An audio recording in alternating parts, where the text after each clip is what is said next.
ಬರೀ ಒಂದು 5-6 ವರ್ಷಗಳಲ್ಲಿ 67 ಅನಾಥ ಶವಗಳನ್ನು KS ಮೆಡಿಕಲ್ ಆಸ್ಪತ್ರೆ ಯಾಕೆ ಪೋಸ್ಟ್ ಮಾರ್ಟಮ್ ಮಾಡ್ತು?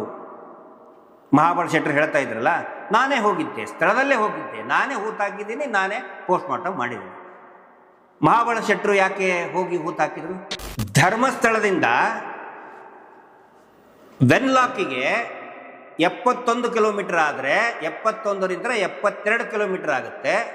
ಅದೇ ಯಾವುದು ಈ ಖಾಸಗಿ ಮೆಡಿಕಲ್ ಆಸ್ಪತ್ರೆ KS ಹೆಗಡೆ ಮೆಡಿಕಲ್ ಆಸ್ಪತ್ರೆ 76 ಕಿಲೋಮೀಟರ್ ಆಗುತ್ತೆ. ಯಾಕೆ ಅಲ್ಲಿ ಹೋಗ್ತಾ ಇದ್ದೀರಿ? ಧರ್ಮಸ್ಥಳದಿಂದ ಬರೀ 7-8 ಕಿಲೋಮೀಟರ್ದಲ್ಲಿ ಬೆಳ್ತಂಗಡಿ ಗೌರ್ಮೆಂಟ್ ಹಾಸ್ಪಿಟಲ್ ಇದೆಯಲ್ಲ, ತಾಲೂಕು ಹಾಸ್ಪಿಟಲ್, ಅಲ್ಲಿ ಪೋಸ್ಟ್ ಮಾರ್ಟಮ್ ಮಾಡ್ತಾರೆ. ಸೌಜನ್ಯ ಪೋಸ್ಟ್ ಮಾರ್ಟಮ್ ಮೇಲಾಗಿದ್ದು. ಇದು ಅದೇ ಮಾರ್ಗ ಮಧ್ಯೆ ಸತ್ತ KS ಮೆಡಿಕಲ್ ಹಾಸ್ಪಿಟಲ್ ಕಳಿಸ್ಕೊಟ್ಟು. ಇದು ಅದೇ ಮಾರ್ಗ ಮಧ್ಯೆ ಸತ್ತ, ಆಂಬ್ಯುಲೆನ್ಸಿಗೆ ಕರೆಸಿದ್ವು. ನರಳಾಡ್ತಿದ್ದ. ಇವ್ರು ನೋಡಿದ್ರು, ಗೊತ್ತಾಯ್ತಾ ಇವ್ರಿಗೆ ಸಾಯ್ತಾನೆ ಅಂತೇಳಿ. ಯಾಕಂದ್ರೆ ಇವ್ರು ಕಣ್ಣಾಗ ಸ್ಕ್ಯಾನರ್ ಕೊಟ್ಬಿಟ್ಟಾನ. ನಕಲಿ ದೇವಮಾನವ ಅಲ್ಲ, ದೇವಮಾನವ. ಅವ್ರಿಗೆಲ್ಲಾರ ಗ್ಯಾಂಗಿಗೂ ಕಣ್ಣಾಗ ಸ್ಕ್ಯಾನರು, ಆನಂತರ ಅದೇನದು ಎಕ್ಸ್ರೇ, ಒಂದು ಕಣ್ಣಾಗ ಎಕ್ಸ್ರೇ, ಇನ್ನೊಂದು ಕಣ್ಣಾಗ ಸ್ಕ್ಯಾನರ್. ಸಾವು ಬರ್ತಂತ ನೋಡಿ ಗೊತ್ತಾಗ್ಬಿಡ್ತದೆ ಅವ್ರಿಗೆ. ಆಂಬ್ಯುಲೆನ್ಸ್ಗೆ ಕರೆ ಮಾಡಿದೆವು. ಆನಂತರ ಮಾರ್ಗದ ಮಧ್ಯದಲ್ಲಿ ಮೃತಪಟ್ಟನು.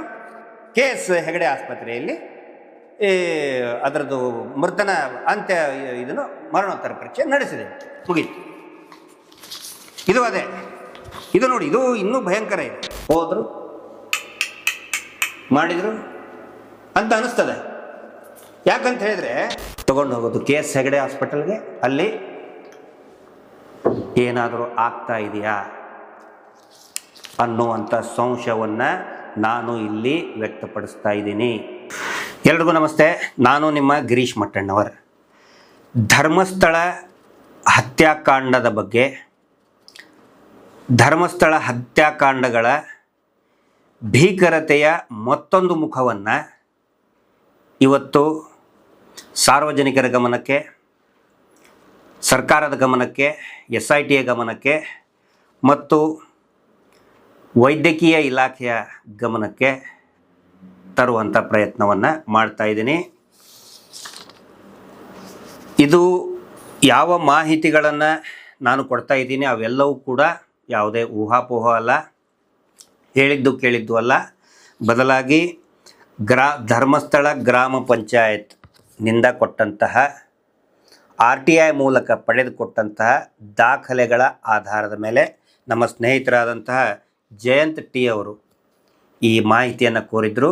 ಧರ್ಮಸ್ಥಳ ಗ್ರಾಮ ಪಂಚಾಯತ್ ಮತ್ತು ಧರ್ಮಸ್ಥಳ ಪೊಲೀಸ್ ಠಾಣೆಯ ದಾಖಲೆಗಳ ಆಧಾರದ ಮೇಲೆ ಏನು ಕಣ್ಣಿಗೆ ರಾಚುವಂತಹ ನಗ್ನ ಸತ್ಯಗಳು ಇದೆ,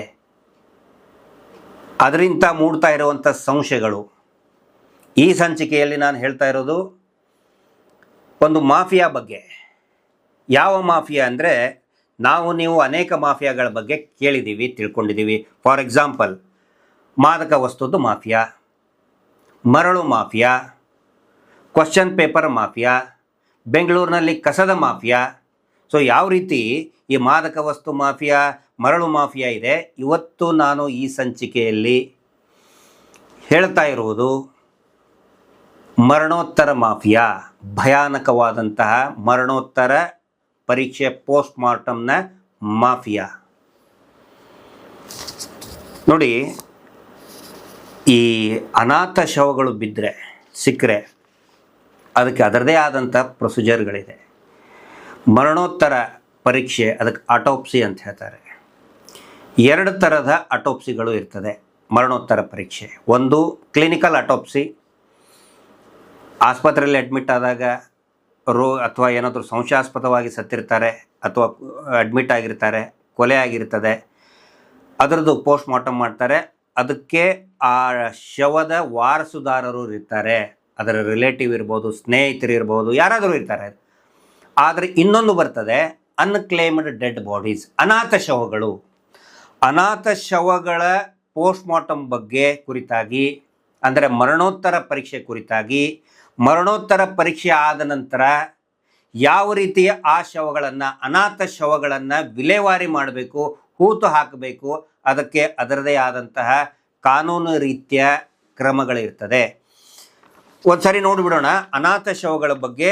ಈ ದೇಶದ ಕಾನೂನು, ಈ ಮಣ್ಣಿನ ಕಾನೂನು, ಭಾರತದ ಕಾನೂನು ಏನೇನು ಹೇಳುತ್ತೆ ಅನ್ನೋದನ್ನು ಒಂದ್ಸಾರಿ ನೋಡ್ಕೊಂಡು ಬಿಡೋಣ. ಸ್ಕ್ರೀನಲ್ಲಿ ಬರ್ತಾ ಇದೆ, ಸ್ವಲ್ಪ ತಾವೆಲ್ಲರೂ ಕೂಡ ಅಬ್ಸರ್ವ್ ಮಾಡಿ. ಭಾರತದಲ್ಲಿ ಏನು ಪೋಸ್ಟ್ ಮಾರ್ಟಮ್ನ ನಿಯಮಗಳು ಏನೇನಿದೆ ಇಂಗ್ಲೀಷ್ನಲ್ಲಿದೆ, ನಾನು ಕನ್ನಡದಲ್ಲಿ ಅನುವಾದ ಮಾಡಿ ಹೇಳ್ತಾ ಇದ್ದೀನಿ. ಅಂದರೆ ಪೋಸ್ಟ್ ಮಾರ್ಟಮ್ ಆಫ್ ಅನ್ನೌನ್ ಅಥವಾ ಅನ್ಕ್ಲೇಮ್ಡ್ ಡೆಡ್ ಬಾಡೀಸ್, ಅಂದರೆ ವಾರಸುದಾರರು ಇಲ್ಲದ ಶವಗಳನ್ನು, bodies can only be conducted in government hospitals oblique government medical colleges that are officially authorized by the state. ಅನಾಥ ಶವಗಳನ್ನು, ವಾರಸುದಾರರಿಲ್ಲದ ಶವಗಳನ್ನು ಸರ್ಕಾರಿ ಆಸ್ಪತ್ರೆಗಳಲ್ಲಿಯೇ ಅವುಗಳ ಮರಣೋತ್ತರ ಪರೀಕ್ಷೆ ಮಾಡಬೇಕು ಅಂಥೇಳಿ. ಯಾಕೆ ಅಂತ ಹೇಳಿದರೆ, private hospitals cannot legally conduct post mortems of such cases. ಅಂದರೆ ಖಾಸಗಿ ಆಸ್ಪತ್ರೆಗಳು ಈ ರೀತಿ ಕಾನೂನುಬದ್ಧವಾಗಿ ಈ ಶವಗಳನ್ನು ಪೋಸ್ಟ್ ಮಾರ್ಟಮ್ ಮಾಡುವ ಹಾಗಿಲ್ಲ. ಇದಕ್ಕೆ ಕಾರಣನೂ ಕೂಡ ಕೊಡ್ತಾರೆ. ಏನು ಅಂತ ಹೇಳಿದರೆ, post mortem in medico legal cases like unclaimed dead bodies, suspected crime, deaths, accident, unknown deaths. Unknown deaths ಅಂದರೆ ಈಗ ನಾನು ಹೇಳ್ತಾ ಇದ್ದೀವಲ್ಲ, ನಾವು ಏನು ಈಗ ಸಬ್ಜೆಕ್ಟ್ ವಿಷಯಗಳನ್ನು ತೊಗೊಂಡಿದ್ದೀವಿ, ಅನ್ನೌನ್ ಡೆತ್ಸ್. ಆ ವಿಷಯದಲ್ಲಿ ಮೆಡಿಕೋ ಲೀಗಲ್ ಕೇಸಸ್ ಇದ್ದಾಗ ಪ್ರೈವೇಟ್ ಆಸ್ಪತ್ರೆಗಳು, ಖಾಸಗಿ ಆಸ್ಪತ್ರೆಗಳು ಶವದ ಮರಣೋತ್ತರ ಪರೀಕ್ಷೆಯನ್ನು ಮಾಡುವ ಹಾಗಿಲ್ಲ. ಅದಕ್ಕೆ ಕಾರಣಗಳು ಏನಂತ ಹೇಳಿದರೆ, ಒಂದನೇದ್ದು post mortem reports are crucial evidence in courts. ಯಾಕಂದರೆ ಅದು ನ್ಯಾಯಾಲಯದಲ್ಲಿ ಭಾಳ ಕ್ರೂಷಿಯಲ್ ಎವಿಡೆನ್ಸ್ ಆಗುತ್ತೆ. ಪೋಸ್ಟ್ ಮಾರ್ಟಮ್ ರಿಪೋರ್ಟ್, ಮರಣೋತ್ತರ ಪರೀಕ್ಷೆ ರಿಪೋರ್ಟ್ಗಳು ನ್ಯಾಯಾಲಯದಲ್ಲಿ ಭಾಳ ಒಂದು ಸಾಕ್ಷಿಗಳಾಗುತ್ತೆ, ಗಂಭೀರ ಸಾಕ್ಷಿಗಳಾಗುತ್ತೆ. ಆನಂತರ in unknown or suspicious death foul play can't be ruled out. ಅಂದರೆ ಪ್ರೈವೇಟ್ ಮೆಡಿಕಲ್ ಹಾಸ್ಪಿಟಲ್, ಖಾಸಗಿ ಮೆಡಿಕಲ್ ಹಾಸ್ಪಿಟಲ್ ಅಂತ ಹೇಳಿದ್ರೆ ಬಯಾಸ್ಡ್ ಆಗಿರ್ತಾರೆ ಅವರು. ಈಗ ಪ್ರಭಾವಿಗಳು ಯಾರಾದರೂ ಇದ್ದರೆ ಅವ್ರ ಪರವಾಗಿ ಅವ್ರು ಮಾಡುವಂಥ ಸಾಧ್ಯತೆ ಇದೆ ಅನ್ನೋದು ಇದರ ಅರ್ಥ. ಹೀಗಾಗಿ ಖಾಸಗಿ ಆಸ್ಪತ್ರೆಯಲ್ಲಿ ಮಾಡಬಾರ್ದು ಅಂಥೇಳಿ. Government doctors are consider neutral, ಅಂದರೆ ಅವರು ನ್ಯೂಟ್ರಲ್ ಆಗಿರ್ತಾರೆ ಅನ್ನೋದು ಒಂದು concept. Private hospitals being profit-based could be accused of altering or manipulating finding for money or influence. Most important. ಇಲ್ಲೇನು ಇದರ ಅರ್ಥ ಏನಂತ ಹೇಳಿದರೆ, ಖಾಸಗಿ ಆಸ್ಪತ್ರೆಗಳು ಅವು ಪ್ರಾಫಿಟ್ ಬೇಸ್ಡ್, ಕಮರ್ಷಿಯಲ್ ಆಗಿರ್ತವೆ. ಅವು ಏನು ಲಾಭಕ್ಕಾಗಿ ಇರುವಂತಹ, ಆದಾಯಕ್ಕಾಗಿಯೇ ಇರುವಂತಹ ಆಸ್ಪತ್ರೆಗಳು ಇರುವುದರಿಂದ ಅವುಗಳ ಮೇಲೆ ರಿಪೋರ್ಟ್ಗಳನ್ನು, ವರದಿಗಳನ್ನು ಚೇಂಜ್ ಮಾಡೋದು, ಹಿಂಗಿದ್ದಿದ್ದು ಹಾಗೆ, ಹಂಗಿದ್ದಿದ್ದು ಹಿಂಗೆ ಚೇಂಜ್ ಮಾಡುವಂಥ ಆರೋಪಗಳು ಇರುವುದರಿಂದ, ಆನಂತರ ದುಡ್ಡು ಅಥವಾ ಪ್ರಭಾವದಿಂದ ಅವರ ವರದಿಗಳನ್ನು ಚೇಂಜ್ ಮಾಡೋದಕ್ಕೆ ಸಾಧ್ಯತೆ ಇರುವುದರಿಂದ ಪ್ರೈವೇಟ್ ಹಾಸ್ಪಿಟಲ್ನಲ್ಲಿ, ಈ ಆಸ್ಪತ್ರೆಗಳಲ್ಲಿ ಪೋಸ್ಟ್ ಮಾರ್ಟಮ್ ಅನ್ನೌನ್ ಡೆಡ್ ಬಾಡೀಸ್ದು ಅಥವಾ ಸಸ್ಪಿಷಿಯಸ್ ಡೆತ್ದು ಪೋಸ್ಟ್ ಮಾರ್ಟಮ್ ಮರಣೋತ್ತರ ಪರೀಕ್ಷೆ ಮಾಡುವ ಹಾಗಿಲ್ಲ ಅಂತ ಈ ದೇಶದ ಕಾನೂನು ಹೇಳ್ತದೆ. ಆನಂತರ police and magistrate procedure, CRPC 174 CRPC. So ಆಮೇಲೆ ಫಾರೆನ್ಸಿಕ್ ಫೆಸಿಲಿಟೀಸ್ ಆ್ಯಂಡ್ ಟ್ರೈನಿಂಗ್ ಇರ್ತದೆ ಸರ್ಕಾರಿ ಆಸ್ಪತ್ರೆಯಲ್ಲಿ. ಫಾರೆನ್ಸಿಕ್ ಎಕ್ಸ್ಪರ್ಟ್, ಅಲ್ಲಿಂದ ಫಾರೆನ್ಸಿಕ್ ಎಕ್ಸ್ಪರ್ಟ್ಗಳಿಗೂ ಕೂಡ ಅದು ಅನುಕೂಲ ಆಗುತ್ತೆ. ಗೌರ್ಮೆಂಟ್ ಸರ್ಕಾರಿ ಆಸ್ಪತ್ರೆಯಲ್ಲಿ ಮರಣೋತ್ತರ ಪರೀಕ್ಷೆ ಆದರೆ ಫಾರೆನ್ಸಿಕ್ ಏನು ಹೆಲ್ಪ್ ಕೂಡ ಇರ್ತದೆ, ಪಬ್ಲಿಕ್ ಅಕೌಂಟಬಿಲಿಟಿ ಇರ್ತದೆ. ಆನಂತರ ಇನ್ನೊಂದು ಹೇಳ್ತಾರೆ, private hospitals can only do clinical autopsy. ಅಂದರೆ ಕ್ಲಿನಿಕಲ್ ಅಂತ ಹೇಳಿದರೆ, ಈಗ ಆಸ್ಪತ್ರೆಯಲ್ಲಿ ಸತ್ತಿರ್ತಾರೆ, ಆನಂತರ ಆ ಸಂಬಂಧಿಕರ ವಿತ್ ದ ಫ್ಯಾಮಿಲಿ ಕನ್ಸೆಂಟ್, ಅಂದರೆ ಆ ಕುಟುಂಬಸ್ಥರ, ಆ ಶವದ ಕುಟುಂಬಸ್ಥರ ಒಪ್ಪಿಗೆಯ ಮೇರೆ ಮಾಡಬಹುದು ಅಂತ ಹೇಳ್ತಾರೆ. But not medico legal autopsy, ಅಂದರೆ ಸಂಶಯಾಸ್ಪದವಾಗಿ ಅಥವಾ ಅನ್ನೌನ್ ಡೆಡ್ ಬಾಡೀಸ್ ಇದ್ದದ್ದನ್ನು ಮಾಡಬಾರ್ದು ಅಂಥೇಳಿ ಈ ದೇಶದ ಕಾನೂನು ಹೇಳುತ್ತೆ. ಇದ್ರ ಬಗ್ಗೆನೇ ಸುಪ್ರೀಂ ಕೋರ್ಟ್ ಏನು ಹೇಳುತ್ತೆ ಅದನ್ನು ಕೂಡ ನೋಡ್ಕೊಂಡ್ಬಿಡಿ. ಇದರಲ್ಲಿ ಹೇಳ್ತದೆ, supreme court judgements, The Supreme Court has repeatedly stressed that only government forensic experts should handle medico-legal autopsies.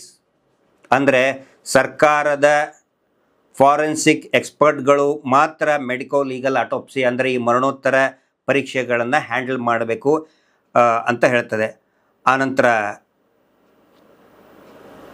ರಾಜ್ಯ ಸರ್ಕಾರಗಳು ಏನು ಹೇಳ್ತದೆ, ಮೆನಿ ಸ್ಟೇಟ್ಸ್, ಅದರಲ್ಲಿ ಕರ್ನಾಟಕ, ಮಹಾರಾಷ್ಟ್ರ ಮತ್ತು ತಮಿಳುನಾಡು, ಕರ್ನಾಟಕದೂ ಕೂಡ ಹೇಳಿದ್ದಾರೆ. ಕರ್ನಾಟಕದ ನ್ಯಾಯಾಲಯಗಳು ಸರ್ಕಾರಿ ನೋಟಿಫಿಕೇಶನ್ಸ್ ಅದರಲ್ಲಿ ಏನು ಹೇಳಿದೆ, many states, Karnataka, Maharashtra, Tamil Nadu have official orders that private hospitals are not authorized for medico legal postmortem. ಅಂದರೆ ಕರ್ನಾಟಕ ಸರ್ಕಾರವು ಕೂಡ ಹೇಳಿದೆ ಪ್ರೈವೇಟ್ ಖಾಸಗಿ ಆಸ್ಪತ್ರೆಗಳು ಮೆಡಿಕೋ ಲೀಗಲ್ ಪೋಸ್ಟ್ಮಾರ್ಟಮ್ಗಳನ್ನು ಮಾಡುವ ಹಾಗಿಲ್ಲ ಅಂಥೇಳಿ ಕರ್ನಾಟಕ ಸರ್ಕಾರವೇ ಹೇಳಿದೆ. ಓನ್ಲಿ ನೋಟಿಫೈಡ್ ಡಿಸ್ಟ್ರಿಕ್ಟ್ ಹಾಸ್ಪಿಟಲ್ಸ್ ಅಂದರೆ ಜಿಲ್ಲಾ ಆಸ್ಪತ್ರೆಗಳು, ಗೌರ್ಮೆಂಟ್ ಮೆಡಿಕಲ್ ಕಾಲೇಜಸ್ ಅವುಗಳು ಮಾತ್ರ ಮಾಡಬಹುದು ಅಂಥೇಳಿ ರಾಜ್ಯ ಸರ್ಕಾರವೇ ಹೇಳಿದೆ. ನ್ಯಾಷನಲ್ ಹ್ಯೂಮನ್ ರೈಟ್ಸ್ ಕೂಡ ಸಾಕಷ್ಟು ನಿರ್ದೇಶಗಳನ್ನು ಕೊಟ್ಟಿದೆ. ಅನಾಥ ಶವಗಳನ್ನು ಯಾವ ಕಂಡಲ್ಲಿ ಎಸಿಬಾರ್ದು, ಕಂಡಲ್ಲಿ ಹೂಳಬಾರ್ದು. ಇವರು ಹೇಳ್ತಾರಲ್ಲ, ಎಲ್ಲಿ ಬೇಕಲ್ಲಿ ಎಸಿದ್ದಾರೆ. ರಿಸರ್ವ್ ಫಾರೆಸ್ಟಲ್ಲಿ ಈ ಪ್ರಾಣಿಗಳನ್ನು ಕೂಡ ಅಷ್ಟು ಕೆಟ್ಟದಾಗಿ ಹೂತಾಕೋದಿಲ್ಲ, ಅಷ್ಟು ಕೆಟ್ಟದಾಗಿ ಹಾಕಿದ್ದಾರೆ. But it is against national human rights commission. National human rights commission ಒಂದು ದೊಡ್ಡ ಪಟ್ಟಿಯನ್ನೇ ಕೊಟ್ಟಿದೆ ಅನಾಥ ಶವಗಳನ್ನು ಯಾವ ರೀತಿ ಹೂತಾಕಬೇಕು ಅಂಥೇಳಿ. ಸೊ ಇದು ಒಂದು ಶಾರ್ಟ್ ಆಗಿ ಈ ದೇಶದ ಕಾನೂನು ಅನ್ನೌನ್ ಡೆಡ್ ಬಾಡಿ ಬಗ್ಗೆ ಏನೇನು ಹೇಳ್ತದೆ ಅನ್ನೋದನ್ನು ವಿವರಿಸಿದ್ದೀನಿ. ಈಗ ಬರೋಣ ಧರ್ಮಸ್ಥಳದ ಅನಾಥ ಶವಗಳ ಬಗ್ಗೆ. ನೋಡಿ, ಇವು ಏನು ಇಷ್ಟೊಂದು ದಾಖಲೆಗಳಿದೆಯಲ್ಲ, ಇದು ಇನ್ನೂ ಇದರ ಒಂದು 3 ಪಟ್ಟಿದೆ. ನಮ್ಮ ಜಯಂತ್ ಅವರು ತೆಗೆದಿದ್ದು 3 ಪಟ್ಟಿದೆ. ಇದು ಏನಿದೆ 67 ಅನಾಥ ಶವಗಳ ಬಗ್ಗೆ ಮಾತ್ರ, ವೆರಿ ರೀಸೆಂಟ್ ಆಗಿರುವಂಥ ಆಲ್ಮೋಸ್ಟ್ 2014 ಇಲ್ಲಿವರೆಗೆ, ಅದರಲ್ಲಿನೂ ಎಷ್ಟೋ ಒಂದು 4-5 ವರ್ಷದ ಮಾತ್ರ ನಾವು ಅನಲೈಸ್ ಮಾಡಿದ್ದೀವಿ. ಇದರಲ್ಲಿ ಮಾತ್ರ ನಮಗೆ ಸಿಕ್ಕಿದ್ದು 67 ಅನಾಥ ಶವಗಳು ನೇರವಾಗಿ ಮಂಗಳೂರಿನ, ಅಂದರೆ ಧರ್ಮಸ್ಥಳದಿಂದ 76 ಕಿಲೋಮೀಟರ್ ದೂರ ಇರತಕ್ಕಂತಹ K S Hegde medical academy, Kshema ಅಂತ ಕರೀತಾರೆ, ಅಲ್ಲಿ ಹೋಗಿ ಪೋಸ್ಟ್ಮಾರ್ಟಮ್ಗೆ ತಗೊಂಡು ಹೋಗ್ತಾರೆ. ಯಾಕೆ? ಸರ್ಕಾರದ ನಿಯಮ ಹೇಳ್ತದೆ. ಆನಂತರ ಇನ್ನೊಂದು ಇವರು ಕ್ಲೇಮ್ ಮಾಡ್ಕೋತಾ ಇದ್ದಾರೆ, ನಮ್ಮಲ್ಲಿ ಪರ್ಮಿಷನ್ ಇದೆ, ನಮಗೆ ಮದ್ರಾಸ್ ಹೈಕೋರ್ಟ್ರಿಂದ ಪರ್ಮಿಷನ್ ಇದೆ, ನಾವು ಪೋಸ್ಟ್ಮಾರ್ಟಮ್ ಮಾಡಬಹುದು. ಹೌದು, ನಾನು ಹೇಳಿದ್ನಲ್ಲ, ಪೋಸ್ಟ್ಮಾರ್ಟಮ್ ಮಾಡಬಹುದು. ಯಾವುದಕ್ಕೆ ವಾರಸುದಾರರಿದ್ದಾರೆ, with the consent of relatives ಈ ಖಾಸಗಿ ಆಸ್ಪತ್ರೆಗಳು ಮಾಡಬಹುದು. ಆದರೆ ಅನ್ನೌನ್ ಡೆಡ್ ಬಾಡಿಗಳನ್ನು ಮಾಡಬೇಕು ಅಂತ ಎಲ್ಲೂ ಇಲ್ಲ, ಮಾಡಬಾರ್ದು ಅಂತಿದೆ. ಈಗ ತಾನೇ ನಾನು ನಿಮ್ಗೆ ಹೇಳಿದ್ದೇನೆ. ಹಾಗಿದ್ರೆ ಬರೀ ಒಂದು 5-6 ವರ್ಷಗಳಲ್ಲಿ 67 ಅನಾಥ ಶವಗಳನ್ನು KS ಮೆಡಿಕಲ್ ಆಸ್ಪತ್ರೆ ಯಾಕೆ ಪೋಸ್ಟ್ಮಾರ್ಟಮ್ ಮಾಡ್ತು? ಮಹಾಬಲ ಶೆಟ್ಟರು ಹೇಳ್ತಾ ಇದ್ರಲ್ಲ, ನಾನೇ ಹೋಗಿದ್ದೆ, ಸ್ಥಳದಲ್ಲೇ ಹೋಗಿದ್ದೆ, ನಾನೇ ಹೂತಾಕಿದ್ದೀನಿ, ನಾನೇ ಪೋಸ್ಟ್ಮಾರ್ಟಮ್ ಮಾಡಿದ್ದೀನಿ. ಮಹಾಬಲ ಶೆಟ್ಟರು ಯಾಕೆ ಹೋಗಿ ಹೂತಾಕಿದ್ರು? ಯಾರ ಅನುಮತಿ, ಯಾರ ರೆಫರೆನ್ಸ್ ನಿಂತರ ಬಂದರು ಅಲ್ಲಿ ಧರ್ಮಸ್ಥಳಕ್ಕೆ? ರೆಫರೆನ್ಸ್ ಕೊಟ್ಟವ್ರು ಯಾರು? ಇನ್ನೊಂದು ಪ್ರಶ್ನೆ ಬರ್ತದೆ, ಹೌದಪ್ಪ ನೀವು ಮಂಗಳೂರಿಗೆ ತೊಗೊಂಡು ಹೋಗಬೇಕು, ಭಾಳ ಫೆಸಿಲಿಟಿ ಇದೆ ಅಂತ ಏನಾದರೂ ನೀವು ಹೇಳ್ಬೋದು, ಭಾಳಷ್ಟು ಫೆಸಿಲಿಟಿ ಇದೆ ಇಲ್ಲಿ. ಅದಕ್ಕಿಂತನೂ ಚೆನ್ನಾಗಿರುವಂಥ ಆಸ್ಪತ್ರೆ ಮಂಗಳೂರಿನಲ್ಲಿ ವೆನ್ಲಾಕ್ ಇದೆ. ಕಳೆದ 20 ವರ್ಷಗಳಿಂದ ಅಲ್ಲಿಯ ಫಾರೆನ್ಸ್ ಎಕ್ಸ್ಪರ್ಟ್ ಇದ್ದಾರೆ. 1 of the best forensic expert Chandrakant ಅಂತ ಅವರಿದ್ದಾರೆ. ಇನ್ನೂ ಅವರ ಟೀಮ್ ವೆನ್ಲಾಕ್ನಲ್ಲಿದೆ. ಆನಂತರ ಧರ್ಮಸ್ಥಳದಿಂದ ವೆನ್ಲಾಕಿಗೆ 71 ಕಿಲೋಮೀಟರ್ ಆದರೆ 71ರಿಂದ 72 ಕಿಲೋಮೀಟರ್ ಆಗುತ್ತೆ. ಅದೇ ಯಾವುದು ಈ ಖಾಸಗಿ ಮೆಡಿಕಲ್ ಆಸ್ಪತ್ರೆ KS ಹೆಗಡೆ ಮೆಡಿಕಲ್ ಆಸ್ಪತ್ರೆ 76 ಕಿಲೋಮೀಟರ್ ಆಗುತ್ತೆ. ಯಾಕೆ ಅಲ್ಲಿ ಹೋಗ್ತಾ ಇದ್ದೀರಿ? ಗೈಡ್ಲೈನ್ಸ್ ಹೇಳ್ತದೆ ನೀವು ವೆನ್ಲಾಕಿಗೆ ಅಂದರೆ ಗೌರ್ಮೆಂಟ್ ಹಾಸ್ಪಿಟಲ್ಗೆ ಹೋಗಬೇಕು. ಗೌರ್ಮೆಂಟ್ ಆಸ್ಪತ್ರೆ ಇದ್ದಾಗ ನೋಡಿ, ವೆನ್ಲಾಕು 1848ರಲ್ಲಿ ಬ್ರಿಟಿಷರಿಂದ ಪ್ರಾರಂಭವಾದಂತಹ ಇಡೀ ದಕ್ಷಿಣ ಭಾರತದಲ್ಲಿಯೇ ಅತಿ ದೊಡ್ಡ ಮತ್ತು ಅತಿ ಪುರಾತನವಾದಂತಹ ಹೆಗ್ಗಳಿಕೆ ಇರುವಂತಹ ಆಸ್ಪತ್ರೆ, ಎಲ್ಲ ಫೆಸಿಲಿಟೀಸ್, ಮಾರ್ಚರಿ ಇದೆ, ಎಲ್ಲವೂ ಕೂಡ ಇದೆ ಇಲ್ಲಿ. ಅಲ್ಲಿ ಯಾಕೆ ಕರ್ಕೊಂಡು ಹೋಗ್ತಾ ಇದ್ದಾರೆ ಪೋಸ್ಟ್ ಮಾರ್ಟಮಿಗೆ? ಒಂದೇ ಪ್ರಶ್ನೆ. ಆ ನಂತರ ವೆನ್ಲಾಕ್ ಇನ್ನೂ ದೂರ ಆಯ್ತು ರೀ. ಪೋಸ್ಟ್ ಮಾರ್ಟಮ್ ಮಾಡಬೇಕು ಅಂತ ಹೇಳಿದ್ರೆ ಧರ್ಮಸ್ಥಳದಿಂದ ಬರೀ 7-8 ಕಿಲೋಮೀಟರ್ದಲ್ಲಿ ಬೆಳ್ತಂಗಡಿ ಗೌರ್ಮೆಂಟ್ ಹಾಸ್ಪಿಟಲ್ ಇದೆಯಲ್ಲ, ತಾಲೂಕು ಹಾಸ್ಪಿಟಲ್, ಅಲ್ಲಿ ಪೋಸ್ಟ್ ಮಾರ್ಟಮ್ ಮಾಡೇ ಮಾಡ್ತಾರೆ. ಸೌಜನ್ಯ ಪ್ರಕರಣದ ಸೌಜನ್ಯ ಪೋಸ್ಟ್ ಮಾರ್ಟಮ್ ಎಲ್ಲಾಗಿದ್ದು? ಬುರುಡ ಅಲ್ವಾ, ಎಲ್ಲಾಯಿತು? ಬೆಳ್ತಂಗಡಿಯಲ್ಲಿ. ನಾರಾಯಣ ಮಾವುತ ಡಬಲ್ ಮರ್ಡರ್ ಕೇಸ್, 2 ಹೆಣಗಳನ್ನು ಎಲ್ಲಿ ಶವ ಪರೀಕ್ಷೆ ಆಯಿತು? ಬೆಳ್ತಂಗಡಿಯಲ್ಲಿನೇ. ಆದರೆ ಅಷ್ಟೊಂದು ಸೆನ್ಸಿಟಿವ್ ಕೇಸ್ ಇರುವಂಥವುಗಳನ್ನ ನೀವು ತಾಲೂಕು ಸರ್ಕಾರಿ ಆಸ್ಪತ್ರೆಯಲ್ಲಿ ಮಾಡಿ ಮುಗಿಸ್ತೀರಿ. ಕಾಲು ಜಾರಿ ಬಿದ್ದಿದ್ದು ಅನಾಥ ಶವಗಳು, ಯಾರು ವಾರಸುದಾರರೇ ಇಲ್ಲ, ಅವುದನ್ನು ನೀವು ತಗೊಂಡು ಸೀದಾ 75-76 ಕಿಲೋಮೀಟರ್ ಇರುವಂಥ KS ಹೆಗಡೆ ಪ್ರೈವೇಟ್ ಮೆಡಿಕಲ್ ಅಕಾಡೆಮಿಗೆ ಹೋಗ್ತೀರಿ. ಯಾಕೆ? ಸಂಶಯ ಬರ್ತದಲ್ವಾ? ಯಾಕೆ ಹೋಗ್ತಾರೆ ಅನ್ನೋದು ಕೂಡ ಕೆಲವೊಂದಿಷ್ಟು ಸಂಶಯಗಳನ್ನು ನಿಮಗೆ ಹೇಳ್ತಾ ಇದ್ದೀನಿ. ಇವರು ಹೇಳ್ತಾರಲ್ಲ, ಇದು ಗ್ರಾಮ ಪಂಚಾಯತಿ ಅಂತಲೇ ಕೊಟ್ಟಂಥ ಈ ದಾಖಲೆಗಳು ನೋಡಿ. ಪೋಸ್ಟ್ ಮಾರ್ಟಮ್ ಈ ದಾಖಲೆಗಳ ಪ್ರಕಾರ ಎಲ್ಲಿ KS ಹೆಗಡೆ ಮೆಡಿಕಲ್ ಹಾಸ್ಪಿಟಲಲ್ಲಿ ಆಯಿತು. ಕೆಲವೊಂದಿಷ್ಟು ವೆನ್ಲಾಕಿಗೂ ಕೂಡ ತೊಗೊಂಡು ಹೋಗಿದ್ದಾರೆ. ವೆನ್ಲಾಕಿಗೆ ಯಾವ ಹೆಣಗಳು ಹೋಗ್ತವೆ, KS ಹೆಗಡೆ ಪ್ರೈವೇಟ್ ಮೆಡಿಕಲ್ಗೆ ಯಾವ ಶವಗಳು ಹೋಗ್ತವೆ ಅದನ್ನು ಕೂಡ ನಾನು ವಿವರಿಸ್ತೇನೆ ಇವರೇ ಕೊಟ್ಟಂಥ ಮಾಹಿತಿ ಪ್ರಕಾರ. ಆಯಿತು, ಈಗಲೇ ಪೋಸ್ಟ್ ಮಾರ್ಟಮ್ ಮಾಡಿದರು. ಎಲ್ಲಿ? ಮಂಗಳೂರಲ್ಲಿ ಮಾಡಿದರು. ಮಂಗಳೂರಲ್ಲಿ ಮಾಡಿದರೆ ಮಂಗಳೂರಲ್ಲಿನೇ ಅನಾಥ ಶವಗಳಲ್ಲ, ಮಂಗಳೂರಲ್ಲಿನೇ ಅಲ್ಲಿಯ ಸ್ಮಶಾನದಲ್ಲಿ ಅವುಗಳನ್ನು ಹೂತು ಹಾಕಬೇಕಾಗಿತ್ತು, ಅದ್ರ ಕ್ರಿಮೇಷನ್ ಮಾಡಬೇಕಾಗಿತ್ತು. ಹಾಗೆ ಮಾಡಬೇಕು ಪ್ರೊಸೀಜರ್. ಅಥವಾ ಬೆಳ್ತಂಗಡಿಯಲ್ಲಿ ಕೇಸ್ ರಿಜಿಸ್ಟರ್ ಆದರೆ ಬೆಳ್ತಂಗಡಿಗೆ ತಗೊಂಡು ಬಂದು ಬೆಳ್ತಂಗಡಿಯ ನಗರದಲ್ಲಿ ಅಲ್ಲಿ ಇರತಕ್ಕಂತಹ ಸ್ಮಶಾನದಲ್ಲಿ ಹೂತು ಹಾಕಬೇಕಾಗಿತ್ತು. ಅದು ಬಿಟ್ಟು ಪಂಚಾಯತಿದವರು, ಅಧ್ಯಕ್ಷರು, ಉಪಾಧ್ಯಕ್ಷರು ಸುಳ್ಳು ಹೇಳ್ತಾ ಇದ್ದಾರೆ. ಎಲ್ಲ ನಾವು ಪೋಸ್ಟ್ ಮಾರ್ಟಮ್ ಆಗಿತ್ತು. ವೆನ್ಲಾಕ್ ಮಂಗಳೂರು 76 ಕಿಲೋಮೀಟರ್ ದೂರದಲ್ಲಿ ಇರತಕ್ಕಂತಹ KS ಮೆಡಿಕಲ್ ಹಾಸ್ಪಿಟಲ್ನಲ್ಲಿ ಪೋಸ್ಟ್ ಮಾರ್ಟಮ್ ಮಾಡಿಬಿಟ್ಟು ಉಲ್ಟಾ ಮತ್ತೆ 76 ಕಿಲೋಮೀಟರ್ ತಗೊಂಡು ಬಂದು ಧರ್ಮಸ್ಥಳದ ಕಾಡಲ್ಲಿ ಹೂತು ಹಾಕಕ್ಕಾಗತ್ತಾ? ಆ ಥರ ಯಾವ ಪ್ರೊಸೀಜರ್ ಕೂಡ ಇಲ್ಲ. ಪೋಸ್ಟ್ ಮಾರ್ಟಮ್ ಎಲ್ಲಿ ಮಾಡಿರ್ತಾರೆ ಅದೇ ನಗರದಲ್ಲಿನೇ ಅದರ ಸಮೀಪನೇ ಮಾಡ್ತಾರೆ. ಬೆಳ್ತಂಗಡಿ ಹಾಸ್ಪಿಟಲ್ ಪೋಸ್ಟ್ ಮಾರ್ಟಮ್ ಮಾಡಿದರೆ ಬೆಳ್ತಂಗಡಿಯಲ್ಲಿನೇ ಹೂತು ಹಾಕ್ಬೇಕು ಅವನ್ನ. ಮಂಗಳೂರು, ನೀವೇ ಹೇಳ್ತಾ ಇದ್ದಾರಲ್ಲ, ಮಂಗಳೂರಲ್ಲಿ KS ಮೆಡಿಕಲ್ ಹಾಸ್ಪಿಟಲ್ ಕಳಿಸ್ಕೊಟ್ವೋ, ಮಂಗಳೂರಲ್ಲೇ ಮಾಡಿರ್ತಾರೆ ಅದನ್ನ. ಹಾಗಿದ್ರೆ ಧರ್ಮಸ್ಥಳ ಕಾಡಿನಲ್ಲಿ ಹೂತು ಹಾಕಿದಂಥ ಶವಗಳು ಪೋಸ್ಟ್ ಮಾರ್ಟಮ್ ಮಾಡಿರಲಿಕ್ಕೆ ಸಾಧ್ಯ ಇಲ್ಲ ಅನ್ನುವಂಥ ಒಂದು ಸಂಶಯ ಮೂಡ್ತದೆ. 76 ಕಿಲೋಮೀಟರ್ ಯಾಕೆ ತೊಗೊಂಡು ಬರ್ತಾರೆ? ಹುಚ್ಚಿಡ್ದೈತೆ ಯಾರಿಗಾದರೂ? ಇವರೇ ಕೊಟ್ಟಿದ್ದಾರೆ ವೋಚರು. ಎಲ್ಲಿದೆ? ಇಲ್ಲಿಂದ ಆ್ಯಂಬುಲೆನ್ಸ್ ಅಲ್ಲಿಂದ ತಗೊಂಡು ಹೋದ್ವಿ ಅಂತೇಳಿ ಅದರದ್ದು ವೋಚರ್ ಕೊಟ್ಟಿದ್ದಾರೆ, ವಾಪಸ್ ತಗೊಂಡಿದ್ದು. ಆಮೇಲೆ ಯಾರು ಕೇಶವ ಬೆಳಾಲ್ ಅಂತ ಹೇಳಿ ಒಂದು TV ಚಾನಲ್ಗೆ ಮಾತಾಡ್ತಾ ಹೇಳ್ತಾ ಇದ್ರು, ಒಂದು ಶವ ವಿಲೆ ಅಂದರೆ ತಗೊಂಡು ಹೋಗೋದಕ್ಕೆ ಇವರಿಗೆ ಮಂಗಳೂರಿಗೆ ನಾವು ನೋಡಿ ದೇರಳೆಕಟ್ಟೆಗೆ ಹೋಗ್ಬೇಕು ಅಂದ್ರೆ 10,000-12,000 ರೂಪಾಯಿ ಖರ್ಚಾಗ್ತಾ ಇತ್ತು. ಅದರ ಸಲುವಾಗಿ ನಾವು ಧರ್ಮಸ್ಥಳದಲ್ಲೇ ಹೂತು ಹಾಕ್ತಾ ಇದ್ವಿ ಅಂತ ಹೇಳಿದ್ರು. ಎಲ್ಲಿ? ಬೆಳಾಲ್ ಅವರೇ, ಪುಟಾಣಿ ಅವರೇ, ಪುಟಾಣಿ ಪುಟ್ಟ. ಮತ್ತೆ ನೀವು ಬಹಳ ಅಡ್ವೊಕೇಟ್ ಅಂತ ಹೇಳ್ತಾ ಇದ್ರಿ. ಮಾತಾಡಿ ಈಗ. ನೀವೇ ಗ್ರಾಮ ಪಂಚಾಯತಿಯವರು ಕೊಟ್ಟಂತಹ ದಾಖಲೆಗಳಲ್ಲಿ ಇದೆ ಸ್ವಾಮಿ, ನೀವೇ ಕೊಟ್ಟಂತಹ ಗ್ರಾಮ ಪಂಚಾಯತಿ ಇದರಲ್ಲಿ ಎಲ್ಲಿ ದೇರಳೆಕಟ್ಟೆಗೆ ತೊಗೊಂಡು ಹೋದ್ವಿ.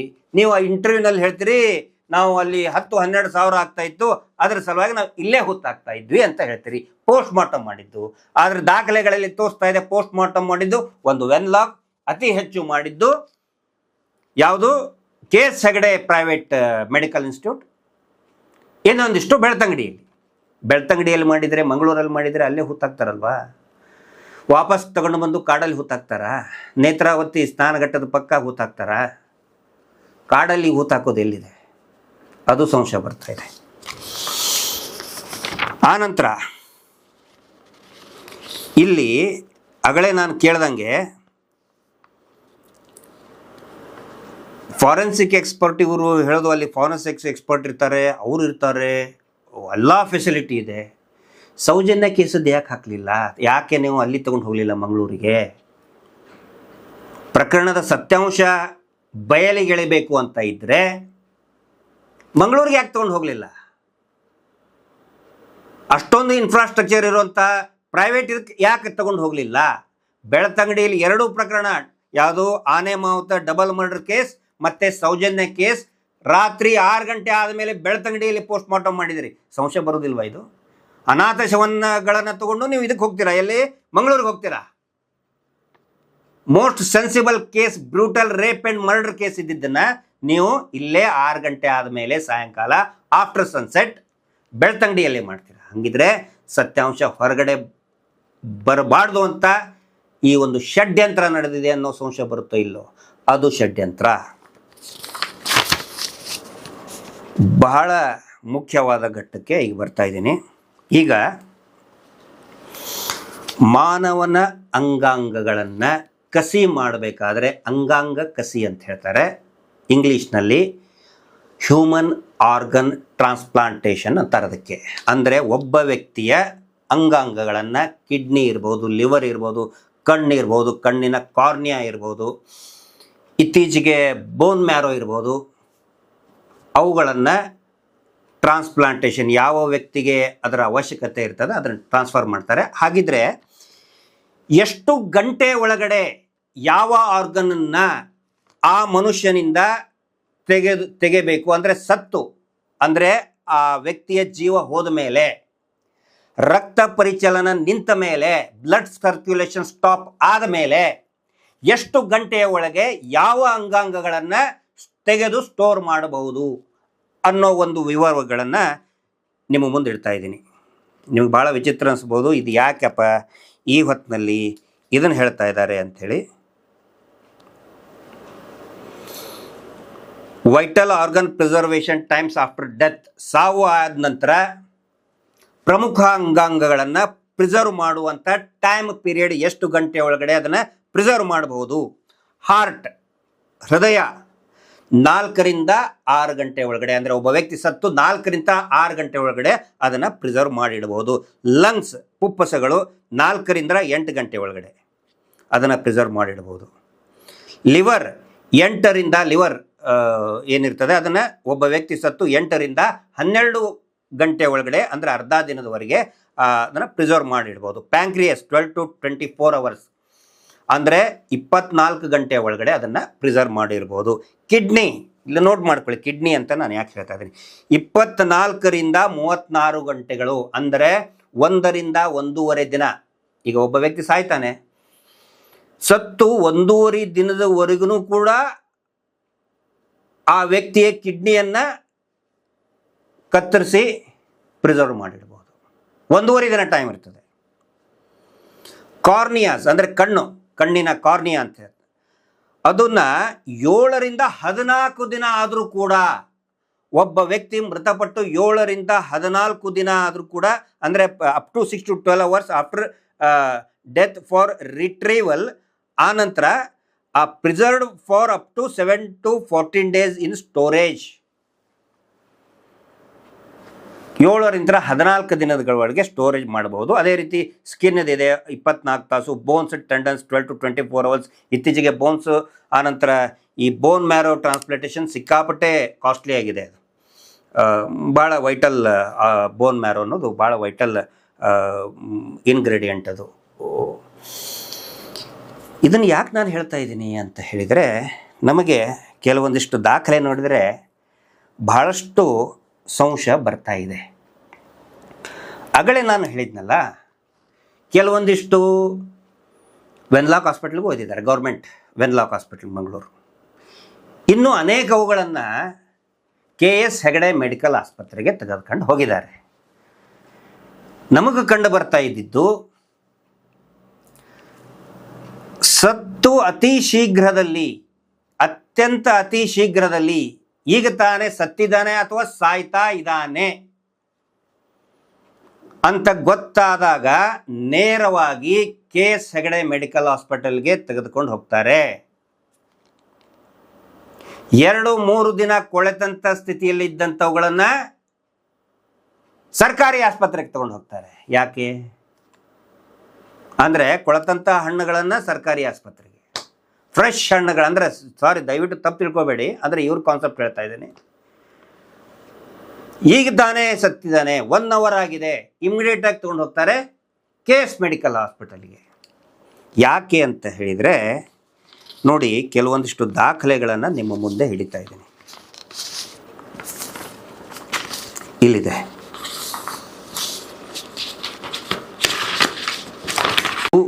ಕೆಲವು ಪೂರ್ತಿ ಅಲ್ಲ, ಕೆಲವು ಝೂಮ್ ಸ್ಕ್ರೀನಲ್ಲಿ ನೀವು ನೋಡಿ. 1 2 3 4 5 6 7 8 9 10 ಕೇಸ್ಗಳು ನೋಡಿದ್ದು. ಇದರಲ್ಲಿ ನೋಡಿ,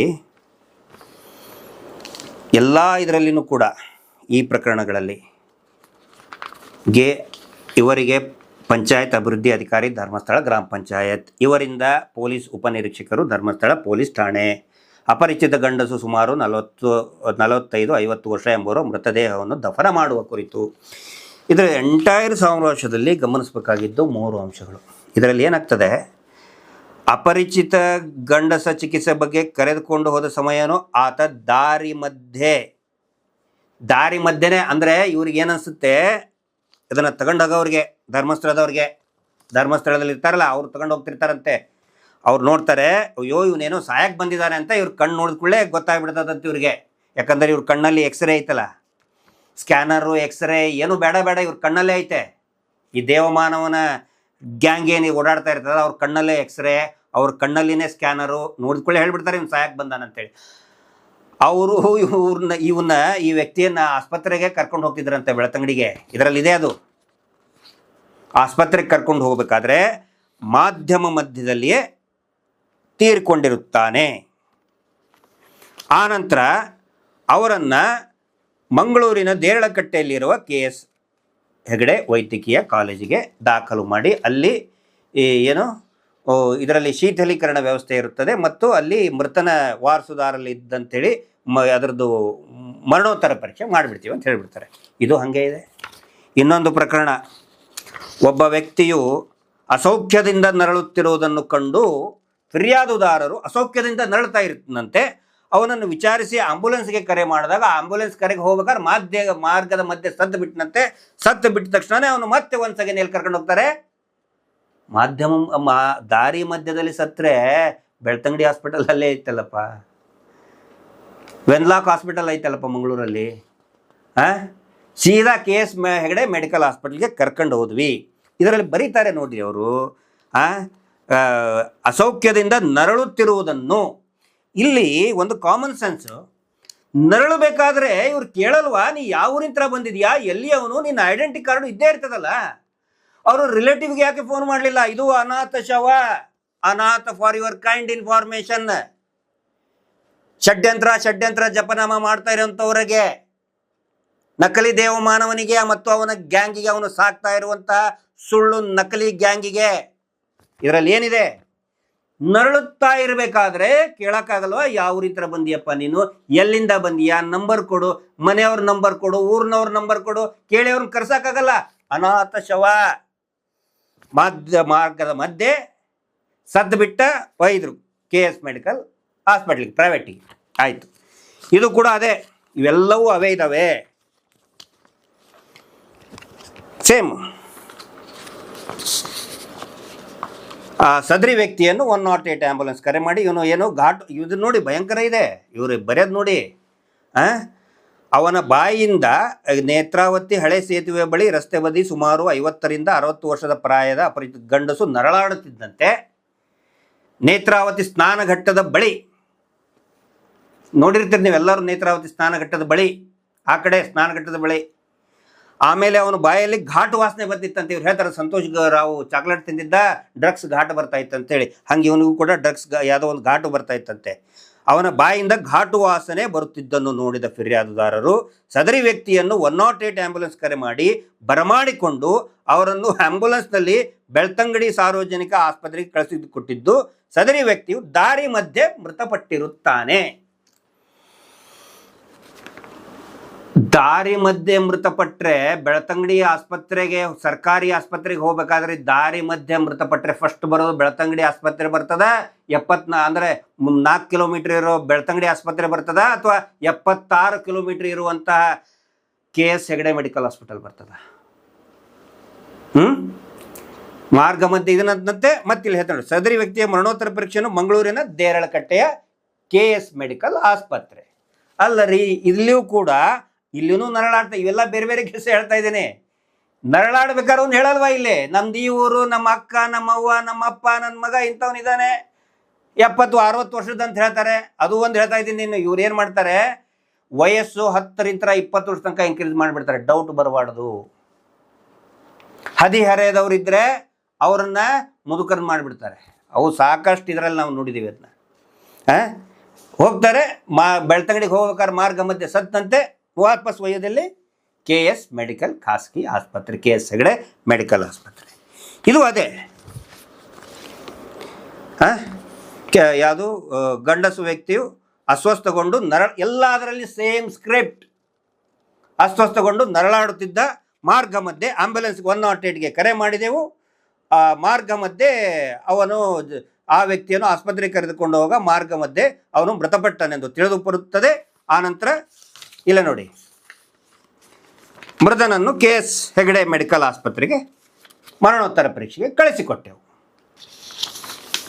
ಇದು ಅದೇ ಮಾರ್ಗ ಮಧ್ಯೆ ಸತ್ತ KS ಮೆಡಿಕಲ್ ಹಾಸ್ಪಿಟಲ್ ಕಳಿಸ್ಕೊಟ್ಟು. ಇದು ಅದೇ ಮಾರ್ಗ ಮಧ್ಯೆ ಸತ್ತ, ಆಂಬ್ಯುಲೆನ್ಸಿಗೆ ಕರೆಸಿದ್ವು. ನರಳಾಡ್ತಿದ್ದ, ಫಸ್ಟು ನರಳಾಡ್ತಿದ್ದ. ಇವ್ರು ನೋಡಿದ್ರು, ಗೊತ್ತಾಯ್ತಾ ಇವ್ರಿಗೆ ಸಾಯ್ತಾನೆ ಅಂತೇಳಿ. ಯಾಕಂದ್ರೆ ಇವ್ರು ಕಣ್ಣಾಗ ಸ್ಕ್ಯಾನರ್ ಕೊಟ್ಬಿಟ್ಟಾನ. ನಕಲಿ ದೇವಮಾನವ ಅಲ್ಲ, ದೇವಮಾನವ. ಅವ್ರಿಗೆಲ್ಲರ ಗ್ಯಾಂಗಿಗೂ ಕಣ್ಣಾಗ ಸ್ಕ್ಯಾನರು, ಆನಂತರ ಅದೇನದು ಎಕ್ಸ್ರೇ, ಒಂದು ಕಣ್ಣಾಗ ಎಕ್ಸ್ರೇ, ಇನ್ನೊಂದು ಕಣ್ಣಾಗ ಸ್ಕ್ಯಾನರ್. ಸಾವು ಬರ್ತಂತ ನೋಡಿ ಗೊತ್ತಾಗ್ಬಿಡ್ತದೆ ಅವ್ರಿಗೆ. ಕರೆ ಮಾಡಿದರು 108, ಇದರಲ್ಲೂ ಅದೇ ಇದೆ. 108 ಆಂಬ್ಯುಲೆನ್ಸ್ಗೆ ಕರೆ ಮಾಡಿದೆವು. ಮಾರ್ಗ ಮಧ್ಯೆ ಮೃತಪಟ್ಟಿರುತ್ತಾನೆ ಎಂದು ತಿಳಿದು ಬಂತು. ಹೋದ್ವಿ ಸೀದಾ KS ಹೆಗಡೆ ಮೆಡಿಕಲ್ ಹಾಸ್ಪಿಟ್ಲಿಗೆ. ಇದು ಅದೇ ಸೇಮ್ ನೋಡಿ. ಇಲ್ಲಿ ಇನ್ನೂ 2 ಇದಾವಂತು. ಬೆಳಿಗ್ಗೆ ಸುಮಾರು ಮೆಡಿಕಲ್ ಇದಕ್ಕೆ ತಗೊಂಡು ಬಂದ್ವಿ, ಆಂಬ್ಯುಲೆನ್ಸ್ಗೆ ಕರೆ ಮಾಡಿದೆವು. ಆನಂತರ ಮಾರ್ಗದ ಮಧ್ಯದಲ್ಲಿ ಮೃತಪಟ್ಟನು. KS ಹೆಗಡೆ ಆಸ್ಪತ್ರೆಯಲ್ಲಿ ಅದರದ್ದು ಮೃತನ ಅಂತ್ಯ ಇದನ್ನು ಮರಣೋತ್ತರ ಪರೀಕ್ಷೆ ನಡೆಸಿದೆವು, ಮುಗೀತು. ಇದು ಅದೇ. ಇದು ನೋಡಿ, ಇದು ಇನ್ನೂ ಭಯಂಕರ ಇದೆ. 2016ರಲ್ಲಿ ಯಾವುದೋ ಕಾಯಿಲೆಯಿಂದ ಬಳಲುತ್ತಿದ್ದವನು ಬೆಳ್ತಂಗಡಿ ಸಾರ್ವಜನಿಕ ಆಸ್ಪತ್ರೆಯಲ್ಲಿದ್ದಾಗಲೂ ಅದೇ ದಿನ ತಗೊಂಡು ಹೋಗಬೇಕಾದ್ರೆ ಆತನು ಮೃತಪಟ್ಟಿದ್ದು ಪ್ರಕರಣದ ತನಿಖೆಯಲ್ಲಿರುತ್ತದೆ. KS ಹೆಗಡೆ ಆಸ್ಪತ್ರೆಯಲ್ಲಿ ಅವನ ಶೀತಲೀಕರಣದಲ್ಲಿ ಇರುವಾಗಿದ್ದು, ಆನಂತರ ಮರಣೋತ್ತರ ಶವ ಪರೀಕ್ಷೆಯನ್ನು ಮಾಡಲಾಗಿರುತ್ತದೆ. ಏನಿದು ನೋಡಿದ್ರು ಗೊತ್ತಾಯ್ತು ಸಾಯ್ತಾನಂಥೇಳಿ. ಇಂಥವ್ರು ಈ ದೇಶದ ಜಗತ್ತಿನಲ್ಲಿನೇ ಒಂದು ಅಚ್ಚರಿ ಅಲ್ರಿ. ಇವರು ನೋಡಿದ ಕೂಡಲೇ ಸಾಯ್ತಾನಂತ ಗೊತ್ತಾಗ್ಬಿಡ್ತದಲ್ಲ ಇವ್ರಿಗೆ, ಧರ್ಮಸ್ಥಳದಲ್ಲಿರೋ ಗ್ಯಾಂಗ್ನವ್ರಿಗೆ. ಅಂದರೆ ಇದ್ರದ್ದು ಹಿಂದೆ ನಾನು ಹೇಳಿದ್ನಲ್ಲ, ಎಷ್ಟು ಗಂಟೆಯಲ್ಲಿ ಯಾವ ಅಂಗಾಂಗಗಳನ್ನು ಮೃತನ ವ್ಯಕ್ತಿಯಿಂದ ಶೇಖರಣೆ ಮಾಡಿ ಇಡಬಹುದು, ಅದು ಇದು ಅರ್ಧಂಬರ್ಧ ಹೊಡೆದಿರ್ತಾರೆ. ಅದರ ಸಾಕ್ಷಿನೂ ಕೂಡ ನಮ್ಮ ಹತ್ರ ಇದೆ, ಐ ವಿಟ್ನೆಸ್ ಇದ್ದಾರೆ. ತಗೊಂಡು ಬಂದಿಡ್ತೀವಿ, ಅವ್ರ ಕಡೆ ಮಾತಾಡಿಸ್ತೀವಿ. ವೇಟ್ ತಗೊಂಡು ಹೋಗ್ಬೇಕಾರೆ ಫ್ರೆಶ್ ಆಗಿ ಶವ ಇದ್ದರೆ ಪಾಪ ಎಷ್ಟು ನರಳಾಡಿರ್ತಾರೆ ಅವರು. ತಗೊಂಡು ಹೋಗೋದು KS ಹೆಗಡೆ ಹಾಸ್ಪಿಟಲ್ಗೆ. ಅಲ್ಲಿ ಏನಾದರೂ ಆಗ್ತಾ ಇದೆಯಾ ಅನ್ನುವಂಥ ಸಂಶಯವನ್ನು ನಾನು ಇಲ್ಲಿ ವ್ಯಕ್ತಪಡಿಸ್ತಾ ಇದ್ದೀನಿ. ಡೈರೆಕ್ಟ್ ಅಲಿಗೇಷನ್ ಅಲ್ಲ, ಯಾಕಂದರೆ ಅಲಿಗೇಷನ್ ಮಾಡೋಕ್ಕೆ ನಾನೇನು ನೋಡಿಲ್ಲ. ತನಿಖೆ ಮುಖಾಂತರ ಗೊತ್ತಾಗಬೇಕು. ನೋಡಿದರೆ ಯಾವನಿಗಾದರೂ ಗೊತ್ತಾಗುತ್ತೆ. ನಾವು ಎಷ್ಟು ಒಂದು 25 ದಾಖಲೆ 30 ದಾಖಲೆ ನೋಡಿದಾಗ ಬರೀ ಇವೇ ಸಿಕ್ಕವೆ. ಅಲ್ಲರಿ, ಸರ್ಕಾರಿ ಆಸ್ಪತ್ರೆ ಎಡು ಬಿದ್ದರೆ ಬೆಳ್ತಂಗಡಿಯಲ್ಲಿ ಸರ್ಕಾರಿ ಆಸ್ಪತ್ರೆ ಆಗುತ್ತೆ. ಮಂಗಳೂರಿನಲ್ಲಿ ದೊಡ್ಡ ಆಸ್ಪತ್ರೆ ಅಂತ ಹೇಳಿದರೆ ವೆನ್ಲಾಕ್ ಇದ್ರೆ ದೊಡ್ಡ ಹಾಸ್ಪಿಟಲ್ ಇಲ್ಲ. ಅಲ್ಲಿ ವೆನ್ಲಾಕ್ ಪ್ರಾರಂಭ ಆಗಿದ್ದು in the year 1848. KS Hegde medical academy start ಆಗಿದ್ದು 1999, 1999ರಲ್ಲಿ. ಸರ್ಕಾರಿ ಆಸ್ಪತ್ರೆಯಲ್ಲಿಯೇ ಮರಣೋತ್ತರ ಪರೀಕ್ಷೆ ಮಾಡಬೇಕು ಅನ್ನೋನ್ ಡೆಡ್ ಬಾಡಿದ್ ಅಂತ ಹೇಳಿ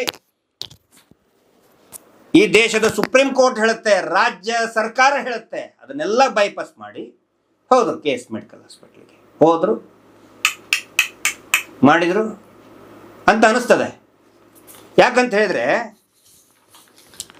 ಇದೆಲ್ಲ ಒನ್ಸ್ ಅಗೇನ್ ನಾನು ರಿಪೀಟೆಡ್ಲಿ ಹೇಳ್ತಾ ಇದ್ದೇನೆ, ಇದೇ ಗ್ರಾಮ ಪಂಚಾಯತಿಯವರು ಕೊಟ್ಟಂತಹ ದಾಖಲೆಗಳ ಮೇಲೆ, ಗ್ರಾಮ ಪಂಚಾಯತಿ RTI ಷಡ್ಯಂತ್ರ ಷಡ್ಯಂತ್ರ ಷಡ್ಯಂತ್ರ ಈಗ ಗೊತ್ತಾಯ್ತಲ್ಲ ಷಡ್ಯಂತ್ರ ಏನು ಅಂಥೇಳಿ. ಇದರಲ್ಲಿ ಒಂದು ತರ್ಕಬದ್ಧವಾದಂತಹ ಪ್ರಶ್ನೆ,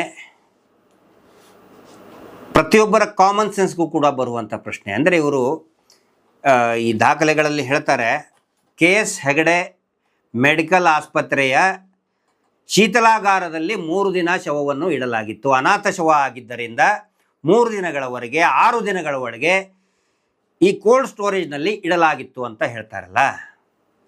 ಒಂದು ತರ್ಕಬದ್ಧವಾದಂಥ ಪ್ರಶ್ನೆ ಏನು ಅಂತ ಹೇಳಿದರೆ, KS Hegde medical institute is a private medical hospital. ಇಲ್ಲಿ ಕೋಲ್ಡ್ ಸ್ಟೋರೇಜ್ನಲ್ಲಿ ಶವಗಳನ್ನು, ಅನಾಥ ಶವಗಳನ್ನು ಇಟ್ಟರೆ ಆ ಅನಾಥ ಶವಗಳನ್ನು ಇಟ್ಟಂತಹ ಚಾರ್ಜ್, ಯಾಕಂತ ಹೇಳಿದರೆ ಒಂದು ಕೋಲ್ಡ್ ಸ್ಟೋರೇಜ್ನಲ್ಲಿ ಇಡಬೇಕಾದ್ರೆ ಪ್ರತಿಯೊಂದು ಗಂಟೆಗೂ ಕೂಡ ಚಾರ್ಜ್ ಮಾಡ್ತಾರೆ. ಹಾಗಿದ್ರೆ ಆ ಅನಾಥ ಶವಗಳ ಬಿಲ್ಲನ್ನು ಕೊಟ್ಟವರು ಯಾರು? ಗ್ರಾಮ ಪಂಚಾಯತಿಂದ ನಮಗೆ ದೊರಕಿದಂತಹ ಬಿಲ್ಗಳಲ್ಲಿ ಕೋಲ್ಡ್ ಸ್ಟೋರೇಜ್ ಬಿಲ್ ಅಂತೂ ಇಲ್ಲ. ಆ್ಯಂಬುಲೆನ್ಸ್ ಬಿಲ್ ಇದೆ, ಹೂತು ಹಾಕಿದ್ದು 750 ರೂಪಾಯಿ, 750 ರೂಪಾಯಿ, ಬೇರೆ ಬೇರೆ ವರ್ಷದಲ್ಲಿ ಹೈಪ್ ಆಗಿದ್ದಿದೆ. ಕೋಲ್ಡ್ ಸ್ಟೋರೇಜ್ನಲ್ಲಿ ಇಟ್ಟಂಥ ಬಿಲ್ ಇಲ್ಲ. ಆ ಬಿಲ್ಲನ್ನು ಯಾರು ಕೊಟ್ಟರು? ಅಥವಾ ಪುಗುಸಟ್ಟೆ ಏನಾದರೂ ಮೆಡಿಕಲ್ KS ಹೆಗಡೆ ಮೆಡಿಕಲ್ ಅಕಾಡೆಮಿದವರು ಫ್ರೀಯಾಗಿ 3 ದಿನ 6 ದಿನ ಇಟ್ಕೊಂಡ್ರ? ಫ್ರೀಯಾಗಿ ಯಾಕೆ ಇಟ್ಕೊಂಡ್ರು? ಏನಾದರೂ ಲಾಭ ಇಲ್ಲದೆ ಒಂದು ಪ್ರೈವೇಟ್ ಮೆಡಿಕಲ್ ಹಾಸ್ಪಿಟಲ್ ಅವರು 3 ದಿನಗಟ್ಟಲೆ 6 ದಿನಗಟ್ಟಲೆ ಕೋಲ್ಡ್ ಸ್ಟೋರೇಜಲ್ಲಿ ಶವಗಳನ್ನು ಯಾಕೆ ಇಟ್ಕೊಂಡ್ರು? ಇದು ಏನಾದರೂ ಕಾರಣನ? ಅಂಗಾಂಗ ಕಾರಣನ ಅನ್ನುವ ಸಂಶಯ ಬರುತ್ತೆ. ಇದು ಎಲ್ಲವಕ್ಕೂ ಕೂಡ ಉತ್ತರ SIT ತನಿಖೆಯಿಂದ ಹೊರಗಡೆ ಬರಬೇಕು. ಈಗ ಇನ್ನೂ ಒಂದು ಭಯಂಕರವಾದಂಥ ಇದೆ. ಈಗ ನಾವೇನು 67 ಇದು ನಾವು ಈಗ ಸ್ಟಡಿ ಮಾಡಿದ್ದೀವಲ್ಲ, ಒಂದೇ ದಿನ 4 ಶವಗಳು ಬಿದ್ದಿದ್ದಾವ್ರಿ. ಒಂದೇ ದಿನ ಯಾವ ಸುದ್ದಿ ಇಲ್ಲ, ಏನೂ ಇಲ್ಲ, ಯಾವ ಪತ್ರಿಕೆಯಲ್ಲಿಲ್ಲ, ಏನೂ ಇಲ್ಲ. ಆ್ಯಕ್ಚುಲಿ ಅನಾಥ ಶವಗಳು ಬಿದ್ದರೆ ಫಸ್ಟ್ ಪೇಪರ್ ನೋಟಿಫಿಕೇಶನ್ ಕೊಡಬೇಕು. ಆ ಕೆಲಸ ಈಗ ಮಾಡ್ತಾ ಇದ್ದಾರೆ. ಯಾವಾಗ ನಮ್ಮ T ಜಯಂತ್ ಅವರು RTIನಲ್ಲಿ 2023ರಲ್ಲಿ ಹಾಕಿದರು, ಎಲ್ಲಿ ಬೆಳ್ತಂಗಡಿ ಪೊಲೀಸ್ ಠಾಣೆಗೆ ನಮಗೆ ಮಾಹಿತಿಯನ್ನು, UDR ಸಂಶಯಾಸ್ಪದ ಸಾವಿನ ಮಾಹಿತಿಯನ್ನು ಕೊಡಿ ಅಂತ ಹೇಳಿದಾಗ ಸಂಪೂರ್ಣ ಹೇಳಿದ ಮೇಲೆ ಸುಟ್ಟು ಹಾಕ್ತಾರೆ. ಅಂದರೆ ಅವಾಗ ಮಾಹಿತಿ ಕೊಡಲ್ಲ ಅವರು. ಜಯಂತ್ ಅವರು ಮಾಹಿತಿ ಕೇಳಿ 3 ತಿಂಗಳಾದ ಮೇಲೆ ಕೊಡ್ತಾರೆ, ನಾವು ಸುಟ್ಟು ಹಾಕಿದ್ದೇವೆ. ಯಾವಾಗ RTI ಕೇಳಿದ ತಕ್ಷಣವೇ ಕೊಡಬೇಕು, ವಿದಿನ್ 7 days. RTI ನೋಡಿದ ಕೂಡಲೇ ಏನೋ ನಡೀತಾ ಇದೆ ಇಲ್ಲಿ ಗೊತ್ತಾಗಿ ಬೆಳ್ತಂಗಡಿ ಪೊಲೀಸರು ದಾಖಲೆಗಳನ್ನು ಸುಟ್ಟು ಹಾಕಿ ಆಮೇಲೆ ಆನ್ಸರ್ ಕೊಡ್ತಾರೆ, ನೀವು ಕೇಳಿದ ದಾಖಲೆಗಳನ್ನು ಸುಟ್ಟು ಹಾಕಲಾಗಿರುತ್ತದೆ. ಒಂದೇ ದಿನ 4 ಅನಾಥ ಶವಗಳು. ಈ ಥರ 4 ಉದಾಹರಣೆಗಳಿದೆ. ಒಂದೇ ದಿನ 3 ಶವ, ಒಂದೇ ದಿನ 2 ಶವ, ಒಟ್ಟೊಟ್ಟಿಗೆ ಕಳಿಸ್ಬಿಡ್ತಾರೆ ಲಾಟಲ್ಲಿ. KS ಹೆಗಡೆ ಮೆಡಿಕಲ್ ಹಾಸ್ಪಿಟಲ್ ಲಾಟಲ್ಲಿ ಕಳಿಸ್ಬಿಡ್ತಾರೆ ರೀ. ಇದು ಮಾಫಿಯಾ, ಪೋಸ್ಟ್ ಮಾರ್ಟಮ್ ಮಾಫಿಯಾ ಮತ್ತು ಅಂಗಾಂಗಗಳ ಕಳ್ಳತನ ನಡೀತಾ ಇದೆಯಾ ಅನ್ನುವಂಥ ಒಂದು ಸಂಶಯ ಬರ್ತಾ ಇದೆ. SIT ಅವರು, ರಾಜ್ಯ ಸರ್ಕಾರ ಮತ್ತು ಈ ಸರ್ಕಾರದ ಆರೋಗ್ಯ ಸಚಿವರು ಇದನ್ನು ಗಮನಿಸಬೇಕಾಗತ್ತೆ. ಆನಂತರ ಈ ದಾಖಲೆಗಳಲ್ಲಿ ಅನೇಕ ದಾಖಲೆಗಳಿಂದ ನಾವು ನೋಡೋದು ಒಂದು ಏನಂತ ಹೇಳಿದರೆ, ಮಹಿಳೆ, ಅನಾಥ ಮಹಿಳೆ ಶವ ಹ್ಯಾಂಗೆ ಸತ್ಲು ಅಂತ ಹೇಳಿದ್ರೆ ನೇತ್ರಾವತಿ ಘಟ್ಟದಲ್ಲಿ ಕಾಲು ಜಾರಿ ಬಿದ್ದ ಮಹಿಳೆ. 1991ರಿಂದ ನಾವು ದಾಖಲೆ ನೋಡಿದ್ದೀವಿ. ಕಾಲು ಜಾರಿ ಬಿದ್ದ ಮಹಿಳೆ 1994 ಕಾಲು ಜಾರಿ ಬಿದ್ದ ಮಹಿಳೆ. UDR ರಿಪೋರ್ಟ್ನಲ್ಲಿ ನೋಡಿ, ನೇತ್ರಾವತಿ ಸ್ನಾನಘಟ್ಟದಲ್ಲಿ ಕಾಲು ಜಾರಿ ಬಿದ್ದ ಮಹಿಳೆ. ಸ್ನಾನಘಟ್ಟಕ್ಕೆ ಹೋದ್ರಂತೆ, ಕಾಲು ಜಾರಿ ಬೀಳ್ತಾರಂತೆ ಮಹಿಳೆಯರು. ಅಲ್ಲರಿ, ಕಾಲು ಜಾರಿ ಬಿದ್ದದ್ದನ್ನ ಯಾರಾದರೂ ನೋಡಿರ್ಬೇಕಲ್ಲ. ನೇತ್ರಾವತಿ ಸ್ನಾನಘಟ್ಟದಲ್ಲಿ 4 CC ಕ್ಯಾಮ್ರಾ ಇದಾವೆ. ಎಲ್ಲಿದೆ ಕಾಲು ಜಾರಿ ಬಿದ್ದಿದ್ದು? ಆ ನಂತರ ಕಾಲು ಜಾರಿ ಸ್ನಾನಘಟ್ಟದಲ್ಲಿ ಕಾಲು ಜಾರಿ ಬಿತ್ತಂತ ಮಹಿಳೆ, ಸತ್ತ ಮೇಲೆ ಅಲ್ಲೇ ಹಿಂಗೆ ಎದ್ದು ಬಿಡ್ತಂತ ಡೆಡ್ ಬಾಡಿ. ಅಂದ್ರೆ ಇದೇನು ಕೆರೆನ? ನೇತ್ರಾವತಿ ಅದು ನದಿನ ಅಥವಾ ಕೆರೆನ, ಬಾವಿನ ಹೇಳಿ? ಈ ಬಾವಿಯಲ್ಲಿ ಬಿದ್ದರೆ ಅದೇ ಬಾವಿಯಲ್ಲಿ ಶವ ಅಲ್ಲೇ ಸಿಗ್ತದಪ್ಪ ಶವ. ಕೆರೆಯಲ್ಲಿ ಬಿದ್ದರೆ, ದೊಡ್ಡ ಕೆರೆ ಇದ್ರೆ ಅಲ್ಲಿ ಬಿದ್ದರೆ ಎಲ್ಲೋ ಎಷ್ಟೋ ಕಡೆ ಇನ್ನೂ ಸ್ವಲ್ಪ ದೂರದಲ್ಲಿ ಸಿಗ್ತದೆ, ಬಟ್ ಅದೇ ಕೆರೆಯಲ್ಲೇ ಸಿಗ್ತದೆ. ನೇತ್ರಾವತಿ ನದಿ ಒಳ ಸುಳಿವು ಎಷ್ಟು ಸ್ಟ್ರಾಂಗ್ ಆಗಿದೆ, ಅಂಡರ್ ಕರೆಂಟ್ ಸ್ಟ್ರಾಂಗ್ ಆಗಿದೆ ಅಂತ ಹೇಳಿದ್ರೆ, ಒಂದು ಸಾರಿ ಮುಳುಗಿದ್ರೆ ಎಷ್ಟೋ ದೂರದಲ್ಲಿ ಹೋಗಿ ಬೀಳ್ತವೆ ಡೆಡ್ ಬಾಡೀಸು. ಅಲ್ಲೇ ಸಿಗ್ತಂತೆ. ನೇತ್ರಾವತಿ ಸ್ನಾನಘಟ್ಟದಲ್ಲಿ ಬೀಳ್ತಾಳಂತೆ, ಡೆಡ್ ಬಾಡಿ ಅಲ್ಲೇ ಸಿಗುತ್ತಂತೆ. ಇವ್ರು ಕಟ್ಟ ಕತೆ. ಆ ನಂತರ ಮೋಕ್ಷ ಸಲುವಾಗಿ ಬೀಳ್ತಾ ಇದಾರಂತೆ, ಮೋಕ್ಷ ಸಿಗಲಿ ಅಂತೇಳಿ. ನಕಲಿ ದೇವಮಾನವನ ಈ ಕತೆ ಎಲ್ಲರೂ ಕೇಳಬೇಕಂತೆ. ಆ ಮಾತನ್ನು ನಾವು ನಂಬಬೇಕಂತೆ. ಅವನ ಮಾತು ನಂಬಿ ಅವನಿಗೆ ನಾವು ಹೇಳಬೇಕಂತೆ, ನೀನೇ ಮಾತನಾಡುವ ಮಂಜುನಾಥ ಅಂತ ಹೇಳಬೇಕಂತೆ ಅವನಿಗೆ. ಇದು ಅರ್ಥ ಆಗಬೇಕು. ಆ ನಂತರ ಕೊನೆಯದಾಗಿ ಈ ಮಹಾಬಳ ಶೆಟ್ಟಿ ರೋಲ್ ಏನ್ರಿ ಇದರಲ್ಲಿ? ಪ್ರತಿ ಸಾರಿ ಸೌಜನ್ಯ ಕೇಸಲ್ಲಿ, ನಿಮ್ಗೆ ಗೊತ್ತಿರಲಿ, ಸೌಜನ್ಯ ಕೇಸ್ನಲ್ಲಿ ನಾ ಪ್ರಕರಣದಲ್ಲಿ ಮಾತಾಡ್ತಾ ಇದ್ದೀನಿ. 2012 ಅಕ್ಟೋಬರ್ 12ನೇ ತಾರೀಕಿಗೆ, ಅಂದರೆ 11ನೇ ತಾರೀಕಿಗೆ ಸಂತೋಷ್ ರಾವ್ನ ಸಾಯಂಕಾಲ ಅಲ್ಲಿಯ ಸ್ಥಳೀಯರು ಸಸ್ಪೆಕ್ಟೆಡ್ ರೇಪಿಸ್ಟ್ ಮಲಿಕ್ ಜೈನ್ ಅವನು ಹಿಡ್ಕೊಂಡು ಬರ್ತಾನೆ. 11ನೇ ತಾರೀಕು ಸಾಯಂಕಾಲ. 12ನೇ ತಾರೀಕಿಗೆ ಅಲ್ಲಿಯ ಸರ್ಕಾರಿ ಅಧಿಕಾರಿ, ವೈದ್ಯಾಧಿಕಾರಿ ಆದಮ್ ಅವರು ಹೇಳ್ತಾರೆ, ಇವನ ಮರ್ಮಾಂಗದ ಮೇಲೆ ಯಾವುದೇ ಗಾಯ ಇಲ್ಲ ಅಂತ ಹೇಳ್ತಾರೆ, ವರದಿ ಕೊಡ್ತಾರೆ. ಹಂಗೆ ಕೊಟ್ಟ ತಕ್ಷಣವೇ ಎಲ್ಲಿ ಕರ್ಕೊಂಡು ಹೋಗ್ತಾರೆ? 12ನೇ ತಾರೀಕಿಗೆ ದಾಖಲೆಗಳನ್ನು ನೋಡಿ, ಇದ್ರ ಸ್ಕ್ರೀನ್ನಲ್ಲಿ ಬರ್ತಾ ಇದೆ. 12ನೇ ತಾರೀಕಿಗೆ 4 ಗಂಟೆಗೆ ಮಹಾಬಳ ಶೆಟ್ಟರ ಹತ್ರ ಹೋಗ್ಬಿಡ್ತಾನೆ ಸಂತೋಷ್ ರಾವ್. ಹೋಗಿ ಅವನ ಮರ್ಮಾಂಗ ನೋಡ್ತಾರೆ. ಆದಮ್ ಅವ್ರು ನೋಡಿದಾಗ ಯಾವ ಗಾಯ ಸಿಕ್ಕಿಲ್ಲ. ಆಮೇಲೆ ಅವನ ಮರ್ಮಾಂಗವನ್ನು ಒಯ್ದು ಮಹಾಬಳ ಶೆಟ್ಟರಿಗೆ ತೋರಿಸ್ತಾರೆ, ಮರ್ಮಾಂಗವನ್ನು ಸಂತೋಷ್ ರಾವ್. ಅವಾಗ ಅವರು ಗಾಯ ಆಗಿಬಿಟ್ಟಿದೆ ಅಂತ ಹೇಳ್ಬಿಡ್ತಾರೆ. ಪ್ರೈವೇಟ್ ಮೆಡಿಕಲ್ ಹಾಸ್ಪಿಟ್ಲಿಗೆ ಯಾಕೆ ಹೋಗ್ಬೇಕ್ರಿ? ಇಲ್ಲ, Wenlock one of the best forensic expert ಇದ್ದಾರೆ ಅಲ್ಲಿ ಯಾಕೆ ಕರ್ಕೊಂಡು ಹೋಗಲಿಲ್ಲ? KS ಹೆಗಡೆ ಪ್ರೈವೇಟ್ ಮೆಡಿಕಲ್ ಆಸ್ಪತ್ರೆಗೂ ಮಹಾಬಳ ಶೆಟ್ಟರಿಗೂ ಈ ಧರ್ಮಸ್ಥಳಕ್ಕೂ ಏನು ಸೆಟ್ ಇದ್ದಂಥ ಶವಗಳಿಗೆ ಏನು ಸೆಟ್ಟಿಂಗ್ ಇದೆ? ಏನು ಈ ಬಡ್ಡಿ ಪೂಜ್ಯರು ಏನಾದರೂ ಗುತ್ತಿಗೆ ಕೊಟ್ಬಿಟ್ರಾ KS ಹೆಗಡೆ ಮೆಡಿಕಲ್ ಹಾಸ್ಪಿಟಲ್ಗೆ? ಕಾಂಟ್ರಾಕ್ಟ್ ಏನಾದರೂ ಕೊಟ್ಟಿದ್ದಾರಾ? ಕೇಳಬೇಕಲ್ಲ ಅದನ್ನು. ಗೌರ್ಮೆಂಟ್ ಹಾಸ್ಪಿಟಲ್ 2 3 ಬೆಳ್ತಂಗಡಿ ಇದೆ, ಪುತ್ತೂರು ಸ್ವಲ್ಪ ದೂರದಲ್ಲೇ ಇದ್ರೆ ಪುತ್ತೂರು ಇದೆ, ಈ ಕಡೆ ಹೋದರೆ ಬಂಟ್ವಾಳ ಹಾಸ್ಪಿಟಲ್ ಇದೆ. ದೊಡ್ಡದು ಬೇಕು ಅಂತ ಹೇಳಿದರೆ ದಕ್ಷಿಣ ಭಾರತದಲ್ಲಿನೇ ಅತ್ಯಂತ ದೊಡ್ಡದಾದಂಥ ವೆನ್ಲಾಕ್ ಹಾಸ್ಪಿಟಲ್ ಇದೆ. ಅದನ್ನೆಲ್ಲ ಬಿಟ್ಟು KS ಮೆಡಿಕಲ್ ಹಾಸ್ಪಿಟಲ್, ಅದರಲ್ಲೇ ಶ್ರೀಮಾನ್ ಯಾರು ಮಹಾಬಳ ಶೆಟ್ಟರು, ಏನು ಸೆಟ್ಟಿಂಗ್ ಇದೆ, ಏನು ನಡೀತಾ ಇದೆ ಅನ್ನುವಂಥ ಸಂಶಯ ಇದೆ. SIT ಅವರು ತನಿಖೆ ಮಾಡಬೇಕಲ್ವಾ? ಅದನ್ನು ಬಿಟ್ಟು SIT ನಿಂತು ಹೋಗುತ್ತದೆ, 1 ವಾರದಲ್ಲಿ ನಿಂತು ಬಿಡ್ತದೆ. ಷಡ್ಯಂತ್ರ ಮಾಡ್ತಾ ಇದ್ದಾರೆ. ಮಹೇಶ್ ಶೆಟ್ಟರ್ ಜೈಲಿಗೆ ಹೋಗ್ತಾರೆ. ಜಯಂತ್ ಸದ್ಯದರಲ್ಲಿಯೇ ಬಂಧನ, ವಿಠ್ಠಲ್ ಗೌಡ್ರು ಬಂಧನ, ಗಿರೀಶ್ ಮಟ್ಟಣ್ಣವ್ರಿಗೆ ಡವ ಅರೆಸ್ಟ್ ಆಗ್ತಾರೆ. ಅರೆಸ್ಟ್ ಯಾಕೆ ಮಾಡ್ತಾ ಇಲ್ಲ?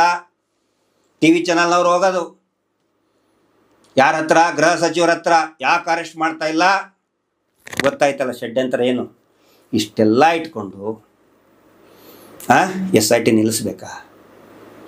ಜನಸಾಮಾನ್ಯರು ತೀರ್ಮಾನ ಮಾಡಿ.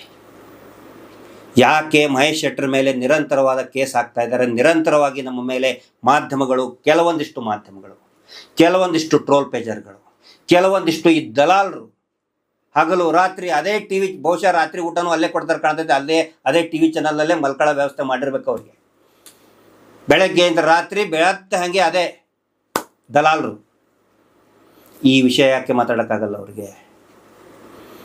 ನಾವು ಕೇಳ್ತಾ ಇರೋದು, ಜನಸಾಮಾನ್ಯರು ಎಷ್ಟು ಜನ ನರಳಿ ಸತ್ತಿದಾರಲ್ಲ, ಅವರಿಗೆ ನ್ಯಾಯ ಸಿಗಲಿ. ಇನ್ನೂ ಅನೇಕ ಹೂತಿಟ್ಟ ಶವಗಳಿದೆ.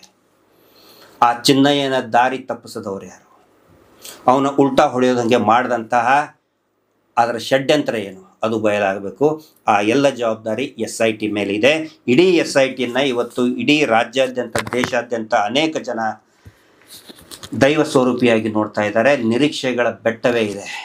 SIT ಸರಿಯಾಗಿ ತನಿಖೆ ಮಾಡಲಿ ಅಂತೇಳಿ ಅವ್ರಿಗೆ ಬೆಂಬಲ ಕೊಡ್ತಾ, ಯಾವ ಕಾರಣಕ್ಕೂ ಕೂಡ SIT ತನಿಖೆ ನಿಲ್ಲಬಾರ್ದು. ನಾವೆಲ್ಲರೂ ಕೂಡ ಒಗ್ಗಟ್ಟಾಗಿ ಈ ಸೌಜನ್ಯ ಅನ್ನುವಂಥ ಹೋರಾಟ, ಸೌಜನ್ಯ ಅಂತ ಹೇಳಿದರೆ ಬರೀ ಸೌಜನ್ಯ ಒಂದು ಪ್ರಕರಣಗಳಲ್ಲ, ನೂರಾರು ದಬ್ಬಾಳಿಕೆಯ ಪ್ರಕರಣಗಳ ಒಂದು ಪ್ರತಿಬಿಂಬ, ಒಂದು ಸಂಕೇತ ಸೌಜನ್ಯ. ಎಲ್ಲರೂ ಕೂಡ ಈ ಸೌಜನ್ಯ ಹೋರಾಟಕ್ಕೆ ಬೆಂಬಲ ಕೊಡಿ ಮತ್ತು ಸತ್ಯವನ್ನು ವಿಶ್ಲೇಷಣೆ ಮಾಡಿ ಪ್ರಸಾರ ಮಾಡ್ತಕ್ಕಂತಹ ಈ ರೀತಿ ಅನೇಕ ಯೂಟ್ಯೂಬ್ಗಳನ್ನು ಸಬ್ಸ್ಕ್ರೈಬ್ ಮಾಡಿ. ವಿನಾಕಾರಣ ಸುಳ್ಳು, ಷಡ್ಯಂತ್ರ, ಬಂಧನ, ಸುಳ್ಳು ಜಳ್ಳು ಹೇಳುವಂಥ ದೊಡ್ಡ ದೊಡ್ಡ TV ಚಾನಲ್ಗಳನ್ನು ಸಬ್ಸ್ಕ್ರೈಬ್ ಮಾಡಿಕೊಂಡು ನಿಮ್ಮ ದುಡ್ಡನ್ನು ಹಾಳು ಮಾಡಬೇಡಿ. ಸತ್ಯವನ್ನು ವಿಶ್ಲೇಷಣೆ ಮಾಡ್ತಾ ಇರುವಂಥ ಯೂಟ್ಯೂಬರ್ಗಳಿಗೆ ಬೆಂಬಲ ಕೊಟ್ಟು ಸಬ್ಸ್ಕ್ರೈಬ್ ಮಾಡಿ. ಸತ್ಯದ ಹೋರಾಟಕ್ಕೆ, ಸೌಜನ್ಯ ಹೋರಾಟಕ್ಕೆ ಎಲ್ಲರೂ ಕೂಡ ಬೆಂಬಲ ಕೊಡಿ. Justice for Soujanya. ನಮಸ್ತೆ.